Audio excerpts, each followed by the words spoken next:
Bonjour à tous, merci de nous rejoindre pour ce journal dans l'actualité de ce jeudi 14 février, le développement de l'arboriculture fruitière afin de consommer des fruits sains et de qualité chez nous.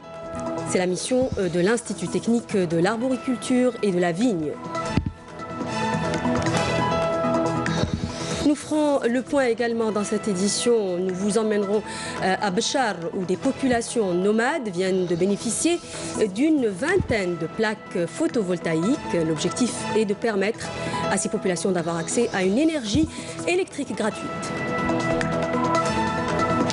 Nous nous intéressons également dans ce journal au projet de construction de logements tout type confondus. Nous ferons halte à Ilizi où le Wali a exhorté les entrepreneurs et promoteurs à respecter les délais de livraison. Mais avant de développer ces titres, le général de corps d'armée Ahmed Gaïd Salah, vice-ministre de la Défense nationale, chef d'état-major de l'armée nationale populaire, était en visite pour la deuxième journée à la 5e région militaire en compagnie du général-major Ammar Atmania, commandant de la 5e région militaire. Le général de corps d'armée a inspecté et inauguré le dépôt régional d'approvisionnement en carburant à Ain Lila, qui constitue un acquis stratégique vital et important et dont la réalisation intervient en tant qu'unité de soutien en différents produits pétroliers dans le cadre du plan de développement de la chaîne de logistique de l'armée nationale populaire. Outre la flexibilité de cette unité qui lui permet donc de mener à bien les missions de transport de carburant, de sa distribution et de son stockage, ainsi que des analyses et du contrôle de qualité.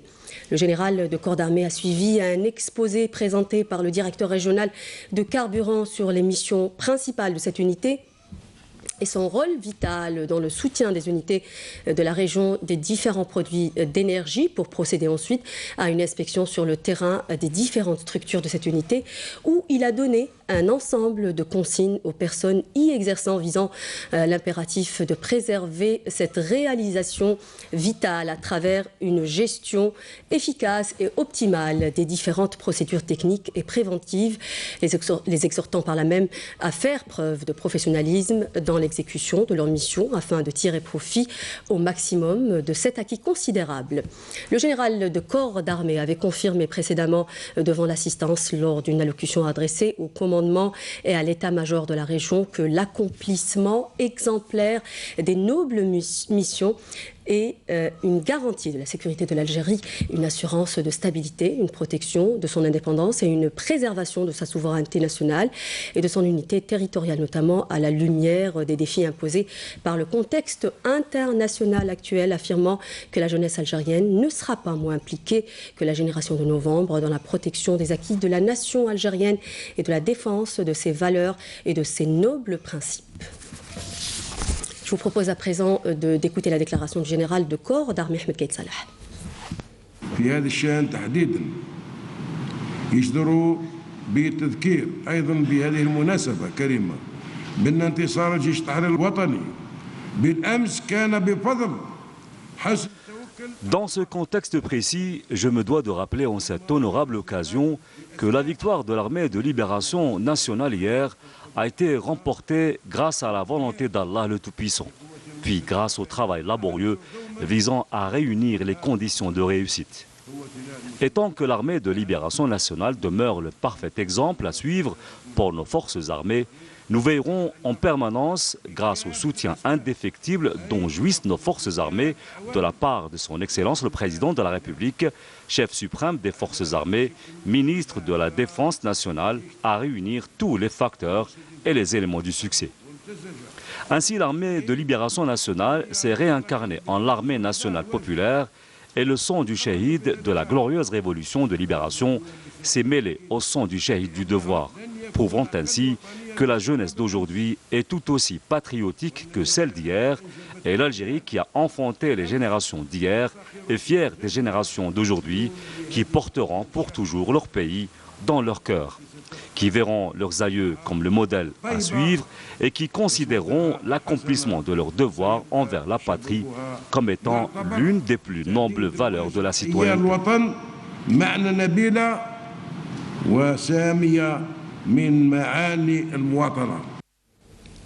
Au Conseil de la Nation, ouverture ce matin d'une séance plénière consacrée aux questions orales adressées au ministre de l'Intérieur, des collectivités locales et de l'aménagement du territoire, ainsi qu'au ministre des Finances et de l'Habitat, de l'Urbanisme et de la Ville.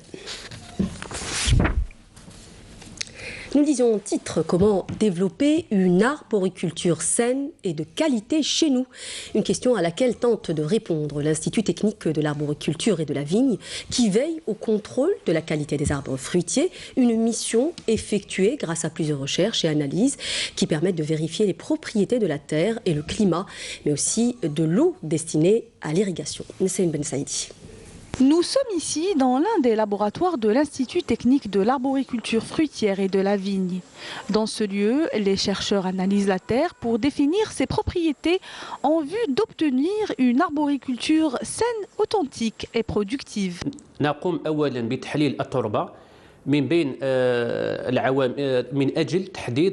ce laboratoire, nous analysons la terre pour définir ses propriétés chimiques, physiques et biologiques.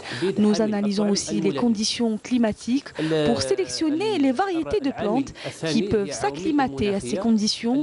Nous analysons aussi l'eau d'irrigation pour contrôler la qualité.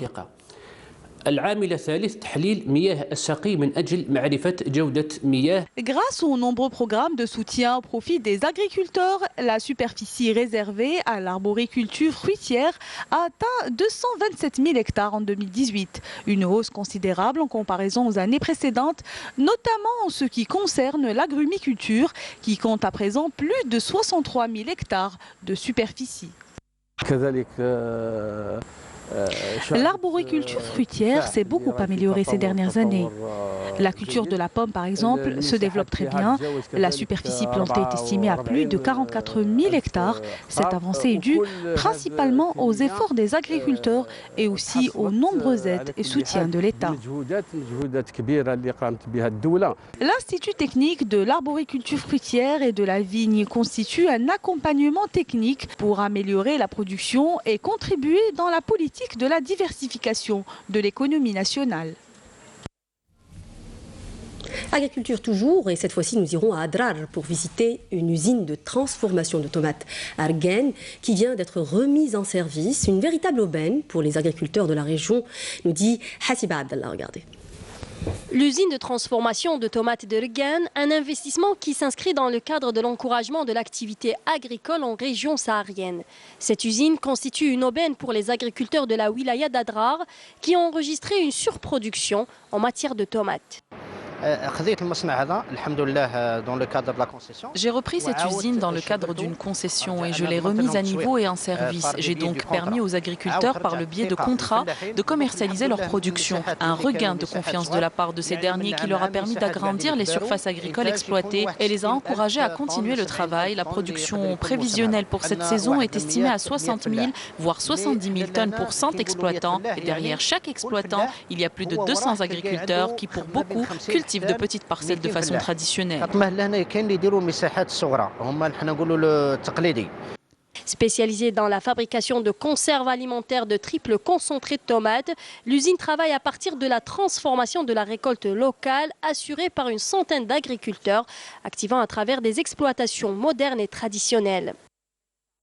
La production était limitée car il n'y avait pas de circuit de commercialisation. Depuis que cette usine a été remise en service, la production augmente d'année en année. De 7 hectares, je suis passé à 20 hectares exploités et la surface sera encore plus importante dans les prochaines années. Cette unité a réussi à résorber le taux de chômage dans cette région frontalière en offrant des postes d'emploi. Cette usine offre des opportunités d'emploi aux diplômés universitaires. C'est un plus pour la région en matière de résorption du chômage.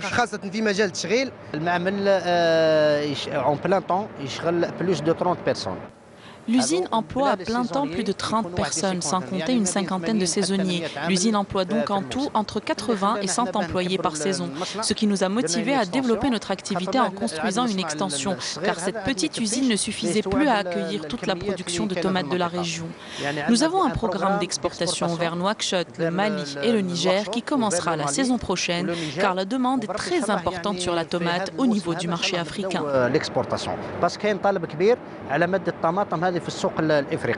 Cette industrie contribue non seulement à couvrir les besoins de ce produit alimentaire de large consommation, en plus d'encourager les agriculteurs locaux à produire encore plus. Des plaques photovoltaïques ont été distribuées aux nomades de la wilaya de Béchar, une vingtaine au total. Objectif, leur permettre de bénéficier d'une énergie propre qui leur donne la possibilité d'avoir accès à l'eau potable. Une opération financée par le Fonds spécial de développement du Grand Sud et chapeautée par la direction de conservation des forêts. Karim Haïfa. 20 plaques photovoltaïques ont été distribuées à ces nomades de la wilaya de Béchar par la conservation des forêts locales. Une aubaine pour ces familles qui vivent sans électricité ni eau courante. Ils nous ont vraiment aidés avec cette électricité. Cela fait des années que nous vivions dans le dénuement total. C'est bien maintenant, ils aident les éleveurs. Aujourd'hui, c'est nous. Demain, d'autres éleveurs bénéficieront de cette énergie. L'initiative a touché la région de Mestoura, commune de Bni Ounif, lieu de passage très fréquenté par ces nomades. Cette opération permettra d'aider ces nomades qui sont tous éleveurs à se sédentariser, en plus de généraliser cette énergie renouvelable dans la région, tout en préservant l'environnement.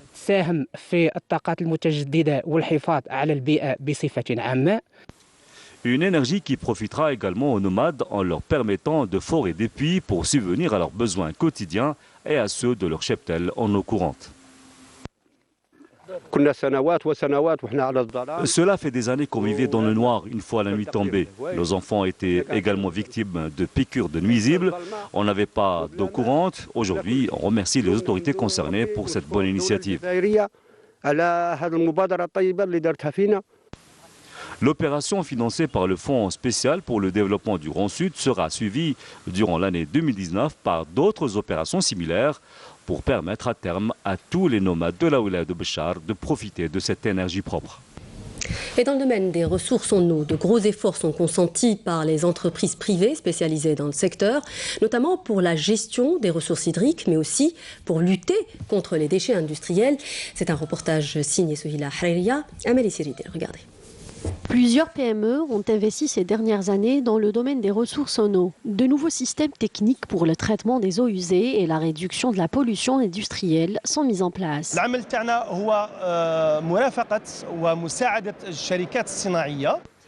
Notre principal rôle, c'est d'aider et d'accompagner les usines qui comptent mettre fin à la pollution industrielle. Après 10 ans de travail dur, nous allons entrer en bourse et nous comptons avoir plus de force sur le marché et aussi un financement plus rapide et plus de transparence dans le futur.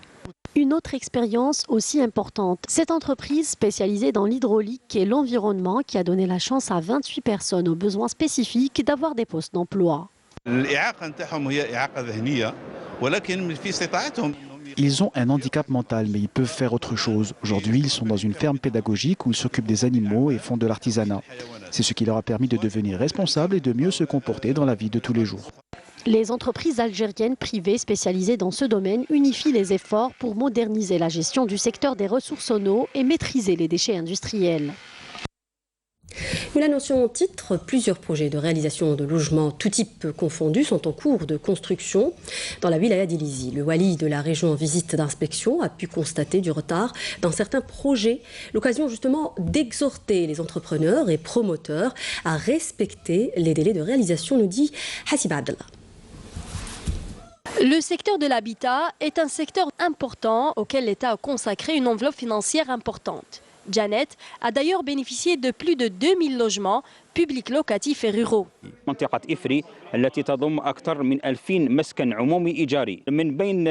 région d'Ifri comprend plus de 2000 unités, parmi lesquelles 300 logements sont prêts et nous avons aussi plus de 620 logements en cours de réalisation. Tous les logements sur ce site d'Ifri seront prêts dans les délais et ils seront réceptionnés à la fin du premier semestre 2019.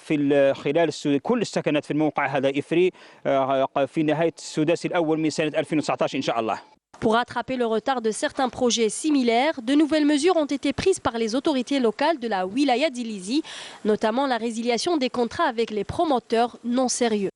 Rien n'a été lancé. Rien n'a été lancé. S'il y a des entreprises défaillantes, il faut résilier le contrat dès le départ. Il ne faut pas tarder à prendre la décision jusqu'à ce que les choses se compliquent. Il faut qu'on se mette d'accord. Vous, en tant que Wali délégué, vous devez installer une cellule et avec ses membres, vous devez faire le point quotidiennement pour savoir où vous en êtes. Le responsable qui n'est pas en mesure d'assurer son travail, il vaut mieux qu'il se retire. Nous avons résilié plus de 5 contrats et avons signé d'autres contrats avec de nouveaux promoteurs. Notons que les nouveaux lotissements qui seront bientôt habités sont dotés d'infrastructures de base dont les établissements scolaires et sanitaires. Dans un élan de solidarité avec le peuple sahraoui, plusieurs manifestations culturelles et académiques sont organisées par des étudiants algériens et ce à travers tout le pays. L'exemple dans la wilaya de Tindouf où sont organisées des journées marquées par des conférences et la projection de films documentaires retraçant la lutte du peuple sahraoui pour son indépendance. Manel Boudouaba. Le rôle des mouvements estudiantins algériens dans la lutte du peuple sahraoui pour la liberté et l'indépendance et leur soutien aux causes justes dans le monde ont été au centre de la conférence académique qui a porté sur le soutien de l'Algérie au droit à l'autodétermination des Sahraouis et leurs droits souverains sur leur territoire et leurs ressources naturelles organisée à Tindouf. En tant que citoyens et étudiants algériens, nous réitérons notre soutien à toutes les causes justes, la cause sahraoui et la cause palestinienne notamment. Notre motivation est avant tout humanitaire. Nous sommes conscients de l'importance de la cause sahraoui, une cause juste qui doit être soutenue par l'opinion publique et c'est là notre objectif. Nos frères sahraouis savent que l'Algérie est leur seconde patrie, mais nous souhaitons néanmoins qu'ils obtiennent leur indépendance. Nous sommes là pour les soutenir. Nos étudiants tenaient à réaffirmer leur soutien à la cause sahraoui et aux droits du peuple sahraoui à l'autodétermination. Nous avons 6 organisations estudiantines qui activent au niveau du centre universitaire de Tindouf. Elles organisent régulièrement des journées de solidarité avec le peuple sahraoui. Cette journée de solidarité a été marquée par une série de conférences et la projection d'un film documentaire qui dénonce les actes de torture perpétrés par le colonisateur marocain dans les centres de détention, outils barbares utilisés pour arracher des aveux et étouffer les voix. L'histoire du film se passe dans les territoires occupés à l'Ayoun plus précisément. Un homme interpellé par les colonisateurs marocains pour subir un interrogatoire qui devait en principe durer une journée. Il n'a finalement été libéré qu'au bout de 10 ans et 7 mois grâce à l'organisation Amnesty International. Nous sommes venus assister à ces journées en solidarité avec le peuple sahraoui et organisées en coordination avec les étudiants algériens et sahraouis évidemment. La conférence était très instructive et très intéressante. L'Algérie est la patrie du 1,5 million de martyrs. Elle est le territoire des combattants de la liberté. Elle soutient tous les peuples libres du monde qui se sont battus et se battent encore pour leur indépendance. Elle nous a toujours soutenus dans notre combat en tant que pays voisin et pays arabe. Et je profite de l'occasion pour remercier le gouvernement et le peuple algérien. Ces journées s'inscrivent dans une série de séminaires organisés régulièrement dans les sites universitaires par les organisations d'étudiants algériens à travers le pays en guise de démonstration de la position constante de l'Algérie à l'égard de la cause sahraoui. Et dans le cadre de la lutte antiterroriste, un détachement de l'armée nationale populaire a arrêté à Oran, dans la 2e région militaire, 3 éléments de soutien au groupe terroriste, tandis qu'un autre détachement a saisi, grâce à l'exploitation de renseignements, un pistolet automatique, un fusil de chasse, une quantité de munitions, une paire de jumelles et d'autres objets à Kerkara, dans la wilaya de Skikda, dans la 5e région militaire, dans le cadre toujours de la lutte contre la criminalité. Plutôt dans le cadre de la lutte contre la criminalité organisée, des détachements de l'ANP ont intercepté lors d'opérations distinctes menées à Tamarasset, Borj Beji Mokhtar, donc dans la 6e région militaire, et Janet dans la 4e région militaire, 12 orpailleurs et saisi 5 véhicules tout-terrain, divers outils d'orpaillage, 8 sacs de mélange de pièces et d'or brut, ainsi que d'autres objets lors d'un détachement combiné de l'ANP a appréhendé à Tindouf, 3e région militaire, 2 narcotrafiquants en possession de 5 kg de kif traités. De même, 14 immigrants clandestins de différentes nationalités ont été interceptés à Ingzem. Janet, cette région de l'extrême sud du pays est connue par ses paysages, mais aussi par les métiers de l'artisanat, notamment le travail de l'argent. Dans le reportage que vous allez voir, nous vous proposons une rencontre avec des artisans bijoutiers de la région qui travaillent avec patience et beaucoup de passion, nous dit Naïm El-Walish. Si vous déambulez dans le marché de Janet, il vous est impossible de ne pas rencontrer parmi tant des shops parsemés ici et là des ateliers que voilà. On y fabrique sur place des produits artisanaux à base d'argent et dédiés spécialement à l'ornement. Les artisans travaillent assis et entourés d'ustensiles servant à manier ce minerai relativement rare.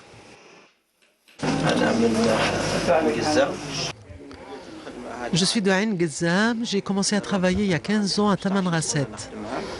Pour travailler, il me faut la butane, le chalumeau, le marteau grand et petit, beaucoup de choses. Pour fabriquer ces boucles d'oreilles de 4000 dinars, il me faut 2 jours. C'est très dur de les fabriquer.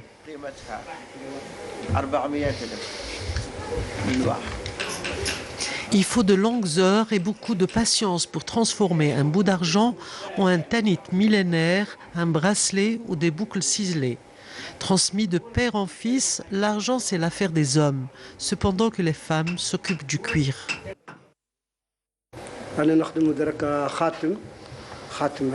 Je suis actuellement en train de fabriquer une bague targhi.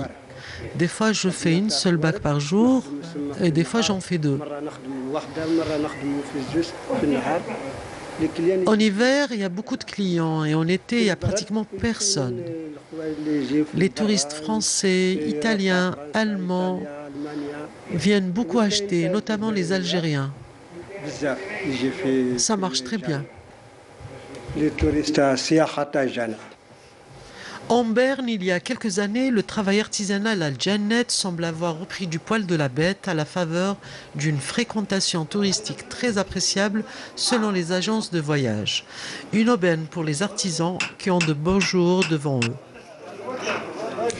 Sport football pour terminer. Dans le cadre des rencontres de la deuxième journée de la phase de poule de la Coupe de la Confédération africaine, la rencontre qui a opposé le Nahd Hussein aux Zamalek d'Égypte s'est soldée sur un score d'un but partout. Le Nasriya est allé réaliser l'exploit en Égypte en obtenant un point bien précieux qui leur permet donc de prendre la tête du groupe D. Et du sport toujours, cette fois-ci à l'occasion de la 22e journée du championnat de Ligue 1 Mobilis. Le SC Tif a vaincu à domicile l'Omédéa sur un score de 3-0. Les Sétifiens comptent un match en retard à disputer à la maison face au MC Alger. Le CR Belouizdad s'est incliné devant la JS Kabylie sur un score de 0 contre 4 buts. Le match qui a opposé l'USMA et l'AS Ain Lila s'est soldé par contre sur le score de 0 partout. Cette 22e journée se poursuivra samedi prochain avec le match JS Saoura d'Herbe Tejnent et s'étalera jusqu'au mercredi 20 mars avec le match USM Belabès Nahd Hussendi. Nous arrivons à la fin de ce journal. Merci de nous avoir prêté attention. N'oubliez pas de nous rejoindre donc sur les réseaux sociaux, sur la page Facebook ou encore la chaîne YouTube de Canal Algérie. Tout de suite la météo d'Amina Abed. Excellent après-midi sur Canal Algérie. Au revoir et à demain.